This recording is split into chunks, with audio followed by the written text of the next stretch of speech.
Bonjour et bienvenue dans la météo du Bitcoin. J'espère que vous avez vu celle de vendredi, hein, parce que elle était goldée. Bon, qu'est-ce qui se passe? Qu'est-ce qui se passe? Bon, je crois qu'on est toujours... il faut quand même resituer les choses dans leur contexte. Le contexte, c'est des indices qui nous ont laissé tranquilles le week-end pour la bonne et simple raison que les indices boursiers américains sont fermés. Et la question c'est, est-ce que c'est la fin du monde ou pas? Voilà.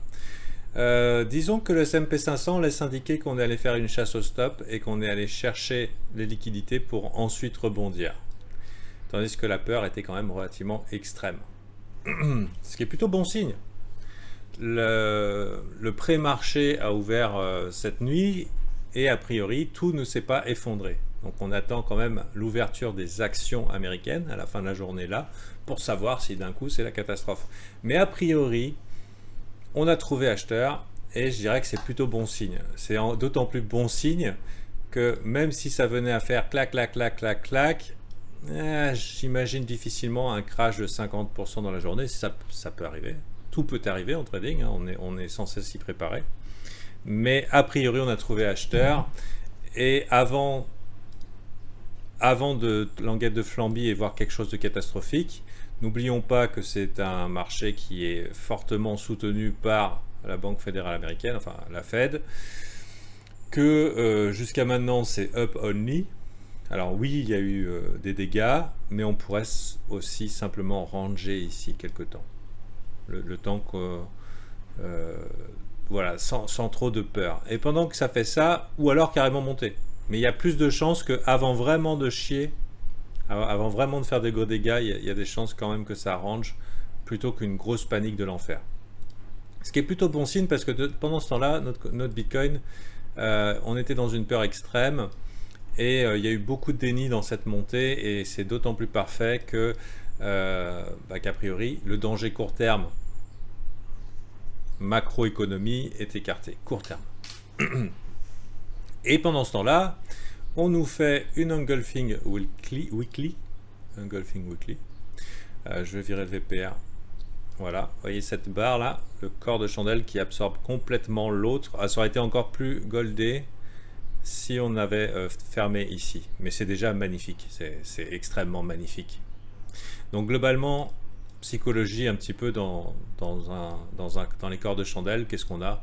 On a ici tout le travail qui a été fait par les vendeurs ici, là, qui a été annulé. Donc globalement, jusqu'à preuve du contraire, bear trap, et jusqu'à preuve du contraire, support. Pourquoi? Parce que tous les vendeurs ici sont peut-être en train de regretter d'avoir vendu plus bas. Et ils aimeraient peut-être au moins rentrer dans leur position. Ça, c'est pour ceux qui ont vendu en spot et qui pourraient avoir à dire « Oh purée, j'ai peut-être raté le bull run » ou du levier. Donc oui, là ça serait forcé, ou s'ils ont laissé courir leur position ouverte, un dip, une chute, serait pour eux une opportunité de clôturer à break-even. Ouf, j'ai pas perdu d'argent. Donc pour l'instant, c'est très joli. Mais on a eu la même ici. Tout le travail des boules a été inversé là. Donc on est bien coincé, hein, on est bien coincé dans la Monthly. En Monthly, on est toujours dans ce range. Et malheureusement au cœur du range. Donc les meilleures plays, c'est en général dans les extrêmes, d'un plus gros range. Voilà, donc comment se dépatouiller là-dedans? Pour l'instant, la Monthly est jolie, mais c'est vraiment que le début du mois et tout peut arriver. En weekly, c'est très joli. Donc on va supposer que la peine court terme, elle est du côté de ceux qui n'ont pas acheté. Et on verra si on arrive à traverser la fameuse zone qui m'inquiétait depuis longtemps. C'était 49 000, 50 000. Et bien il se trouve qu'on a encore des vendeurs. Donc à quel moment le danger semble écarté? À partir du moment où on a passé ça en fait. À partir du moment, ici c'est pas le super endroit pour acheter. J'ai acheté, hein. Bon déjà j'ai pris le move en live devant les VIP, puisque c'était en plein brief. Ensuite, j'ai pris profit sous la résistance, pendant que ça n'a rien fait. Et Et quand il y a eu le push, puisque je savais que c'était un point de liquidation important, j'ai tenté le coup, j'ai vu que ça a chié, je suis sorti. Donc, mais là, ce matin, je respecte mon plan et je suis partiellement en mode hold sur le Bitcoin parce qu'il y a ce que je veux voir. Mais si vous voulez augmenter vos probabilités de réussite, sachez que une acceptation, faire un plus haut creux dans la zone des 49,5 50 000, ça sera probablement le signal qu'on attend. Maintenant, est-ce que Monsieur Bitcoin va nous la faire sympathique et il va prendre son temps, ou est-ce qu'il va dire fuck you, vous avez qu'à acheter plus bas? C'est son genre. C'est son genre. Pour ce qui est, j'ai des questions qui me reviennent souvent, c'est est-ce que c'est la reprise du bull market? Bah, on est dans un cœur du range, donc en fait on a des bull market et des bear market réguliers. C'est le bull market tant attendu, incroyable mais merveilleux, celui qui va nous mener à la lune. C'est une acceptation au-dessus d'ici, quoi. C'est-à-dire quand on va s'installer dans cette zone. Mais jusque là, il peut faire des loopings là. Donc personnellement, mon biais est bull et je suis obligé d'appuyer sur la gâchette avec bien sûr des conditions d'invalidation. C'est-à-dire quand on a un avis sur le marché, on ne s'accroche pas à notre avis en se disant ouais, tu as raison, le marché c'est qu'un gros con. S'il y a invalidation, bah, tu t'en vas. Tu fais comme Rambo, tu penses tes plaies, tu y mets un peu de poudre et du feu, tu fais et puis normalement tu as dû survivre et tu es capable de repartir. Donc actuellement, pourquoi j'y vais? Parce qu'on a des signes de tendance haussière qui est en train de démarrer.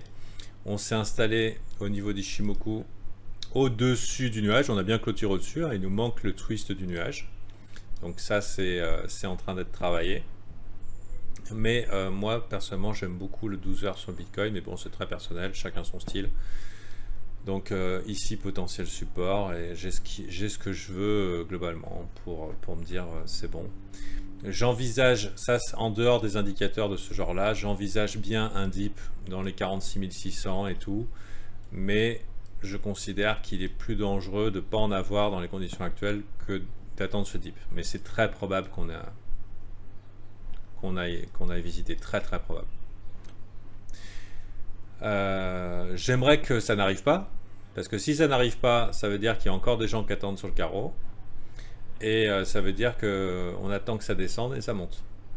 Donc c'est plutôt bon signe. Donc voilà, plutôt bullish ce Bitcoin, même si c'est très inconfortable d'acheter ici, et dans les conditions macroéconomiques qu'on connaît.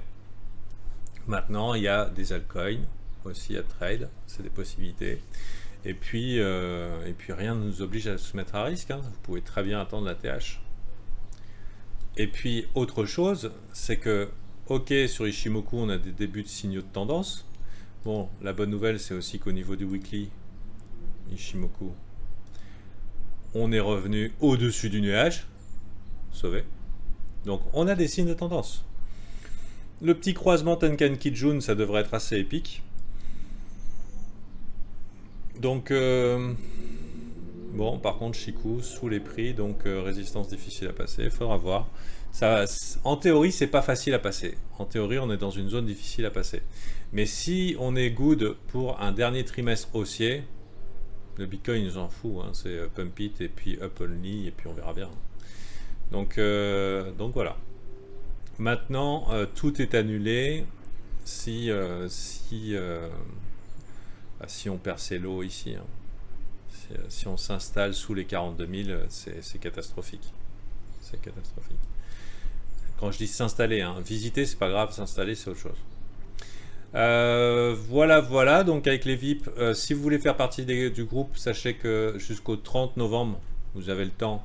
J'ai une offre pour le Black Friday à 50% de réduction à l'année, ce qui fait 19 € par mois, ce qui est pas cher pour une heure de live par jour, enfin 5 heures par semaine, plus les archives, plus le contenu pédagogique de la Dropbox, et une communauté bienveillante, et un mec qui vous coach. Voilà, c'est pas simplement du contenu pédagogique, c'est quelqu'un qui peut voir vos verts et travers, et vous dire attention bonhomme, il y a peut-être une piste dans ta réaction, qui permet d'améliorer ton trading. C'est mon rôle. Donc, et ce qui est quand même une plus-value intéressante pour le prix. Bon, je vous dis à très bientôt. Et puis bah, c'est bien tout ça. C'est bien. Maintenant, ce qu'on veut voir, c'est du jus. C'est le juice. Le juice. Et on aura bien sûr confirmation dans la journée, fin de journée. Le Nasdaq, lui, c'est beaucoup moins joli hein, que le S&P 500. Mais il ne faut pas se leurrer. Même si l'économie ne tient qu'à un fil, le but de tous ces organismes, le but de toutes ces politiques à la con, etc., c'est la stabilité des marchés, pas l'instabilité. Donc ils feront tout ce qui est en leur pouvoir pour ramener ça en mode up only. Quand c'est qu'ils vont y arriver, quand c'est que les vendeurs vont se calmer, on verra. Mais pour l'instant, potentiel up ou range sur les indices. Donc bien sûr, ayez de la poudre. Actuellement, Bitcoin, c'est quand même sympa ce qu'on voit. Ayez de la poudre pour en cas de catastrophe. Hein, si demain on est là, c'est quand même bien de ne pas se faire surprendre. Mais bon, je pense que ça va être quand même difficile. Hein. Il y a eu énormément de vendeurs ici. Énormément. Vous imaginez pas la quantité de vendeurs agressifs qu'on a eu dans cette zone. Et malgré tout, ils galèrent. Ce qui est plutôt bon signe. Ça, c'est d'un point de vue de l'order flow. C'est bon signe de voir ces vendeurs se faire absorber à ce point-là. C'est énorme. C'est énorme. Donc, positif. Surtout avec la FUD des Chinois et tout. Bon, je vais continuer mon brief. Puis, si vous voulez venir, n'hésitez pas. C'est le meilleur moment de l'année pour le faire. Voilà. Si vous avez éventuellement des doutes, vous pouvez regarder les reviews VIP. Ils ne sont pas rémunérés ni rien. C'est les gens qui disent ce qu'ils ont vécu. Et pour certains, c'est des déclarations d'amour. Hein. Pour d'autres, c'est des changements de vie. Mais vous constaterez que la plupart des gens sont encore parmi nous depuis très longtemps. Voilà. Ça s'appelle clientèle satisfaite. Des gens fidèles. Allez, bonne journée à vous.